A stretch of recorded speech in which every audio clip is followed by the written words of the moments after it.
here, the line shot to center. Here's a man rounding third. Here comes the throw. It is not in time. The other runners advance. As long as there has been baseball, there have been black ball players. But from nearly the start, there was a color line in professional baseball. Due to this racism and segregation, black players were forced to adapt. In the early 1900s, black barnstorming teams made stops in Lancaster. Hall of Famers Saul White and Rube Foster made appearances as members of the ex-Giants for exhibition games. Lancaster was home to professional baseball in the early 1900s, most prominently with the minor league Lancaster Red Roses. These clubs, however, were all white, and while they could play games against black teams, they did not allow black players on their roster. The most significant local black club was the Harrisburg Giants. Owned by local businessman Colonel Struthers, the team was founded in approximately 1890. The Harrisburg Giants began almost in the same year, in fact, maybe even in the same year, but a guy named Colonel Struthers, whom you get a picture of a little later, 6 foot tall, 300-pound, the second black cop in the city of Harrisburg, was also supposedly a numbers runner. You know, he made his little money on his hustle and obviously made quite a lot. And he formed the Harrisburg Giants in the early 1890s.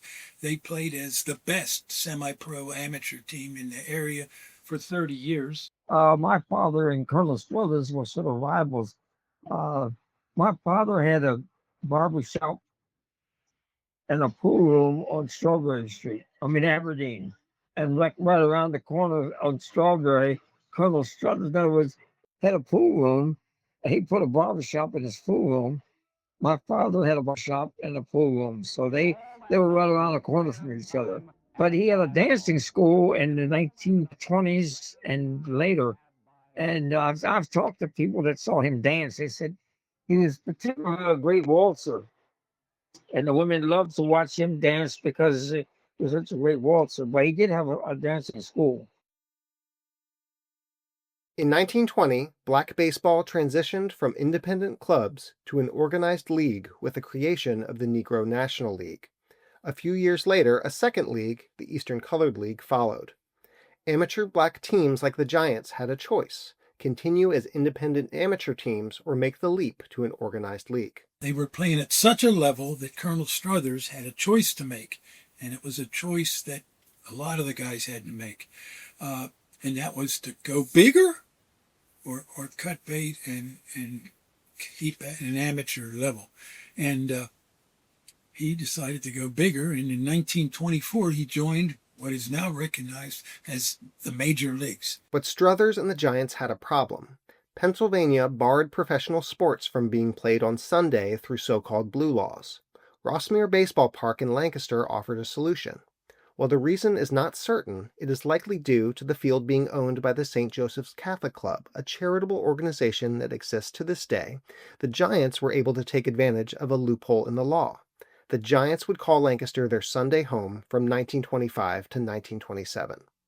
The Giants were an offensive powerhouse centered around Hall of Famer Oscar Charleston. The Lancaster Press noted he was the greatest colored ball player in the game, known as the Babe Ruth of the Colored League. He is a player who would be in the big leagues if not for his color. It also included Baseball Hall of Famer Ben Taylor in 1925 and Basketball Hall of Famer Fats Jenkins in the outfield. Ben Taylor was a very good first baseman, one of 4 brothers who played, 2 of which are in the Hall, and if I get my wish in the next 5 years, I'm working on the Hall of Fame. All 4 of those brothers should be in the Hall, but Ben is a very deserving first baseman. But the center fielder, Oscar Charleston, the only peer he had in that period is Babe Ruth. And people will argue Charleston was called the Black Babe. He also was called the Black Tie because Cobb wasn't as good as Charleston, my humble opinion, but his name was, of course, bigger. And let's complete the trio. He was also called the Black Speaker. And Tris Speaker is another great Hall of Fame outfielder. In fact, Cobb, Ruth, and Speaker are the first 3 outfielders put into the Hall of Fame. And Charleston wasn't put in until 1976. Here he was carrying the monikers, recognizing those three great white outfielders. One unheralded star was Rapp Dixon, who starred alongside Jenkins and Charleston in what some have labeled the $1 million outfield for what they would have garnered if they had been able to play in Major League Baseball.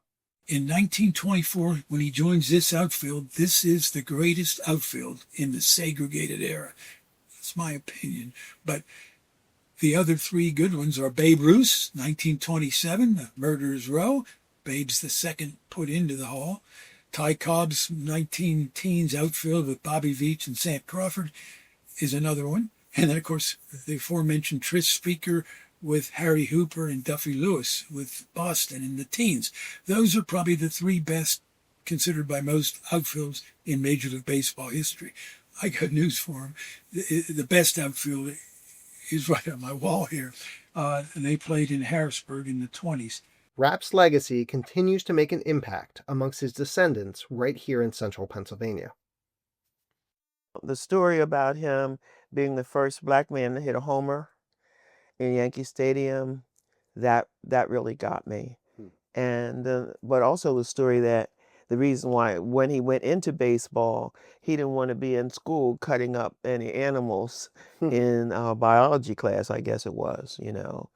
So then he went to the play ball, and then the thing of his being in Japan and his being given a trophy by Emperor Hirohito.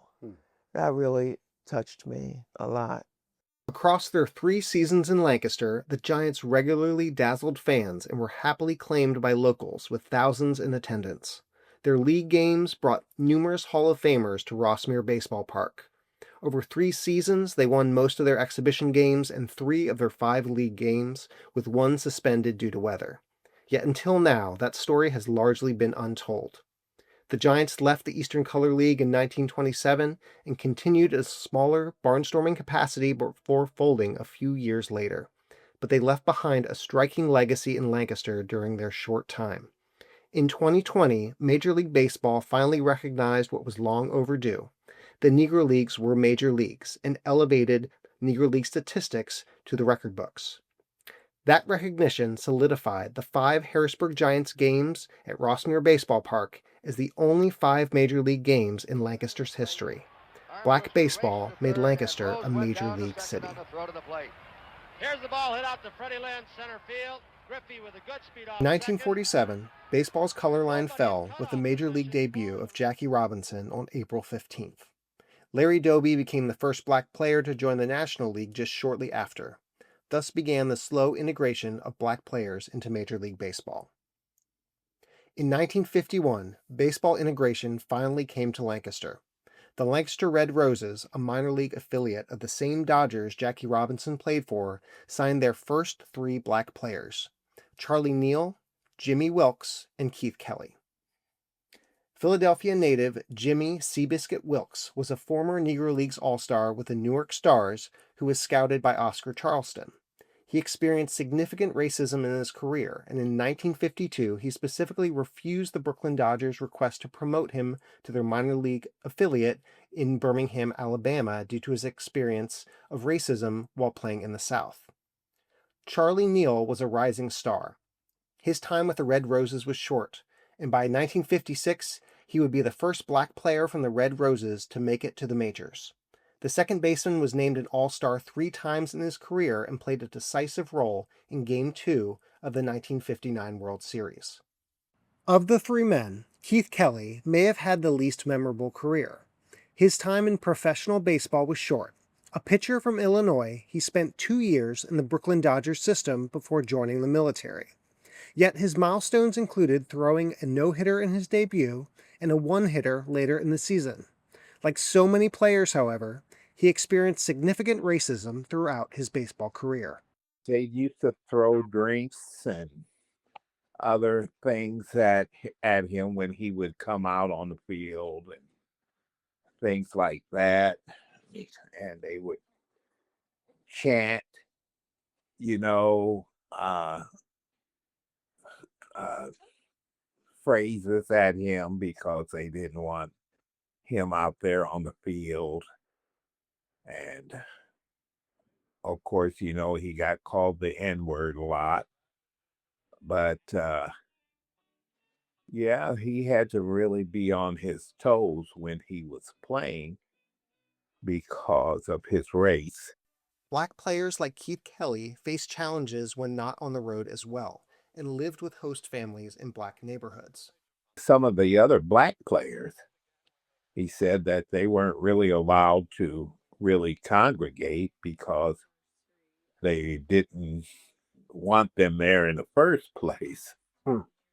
So there was some negative activity that would happen, and they would kind of stick to themselves and wouldn't really congregate too well. But sometimes when they would go to these teams, different cities, they would find black rooming houses for him to stay at because they didn't let them stay at the hotels.